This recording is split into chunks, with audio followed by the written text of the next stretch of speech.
म्हणजे आपण सगळेच म्हणतो की आता सुद्धा 16 वर्षाचे 17 वर्षासारखे एनर्जी घेऊन असतात. म्हणजे या वयामध्ये पवार साहेबांची ऊर्जा आणि ताकद बघा.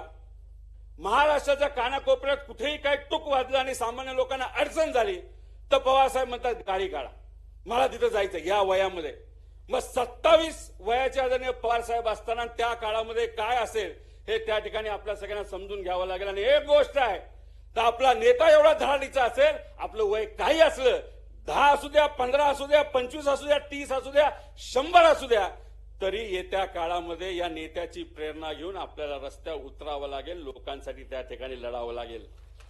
जर कोणाच्या हातामध्ये काठी असेल तर काठी घेऊन या, पण लढावं तर त्या ठिकाणी आपल्या सर्वांना लागेल. कारण का संघर्ष केल्याशिवाय यश कधी येत नाही. मगाशी खासदार काळे साहेबांनी आपल्याला सांगितलं, असे अनेक उदाहरण आहेत की एक व्यक्ती, एक पार्टी आणि लोकांनी त्या ठिकाणी पाठिंबा दिलेला आहे. अहो, आजची देशाची परिस्थिती मी तुम्हाला सांगतो, आर्थिक दृष्टिकोनातून अतिशय हलाखीची झालेली आहे. सुरुवातीला 2014ला या देशावर कुठेतरी 20-25 लाख कोटीचं तिथं लोन होतं. आज आपण 200 का 210 लाख कोटीवर आपलं लोन गेलेलं आहे. काही दिवसांपूर्वी आपल्या देशाचं जे काही डॉलर आणि रुपी याचं समीकरण नीट ठेवण्यासाठी आपल्या देशाने 1,10,000 कोटी रुपयाचं सोनं आरबीआयला त्या ठिकाणी विकलेलं आहे.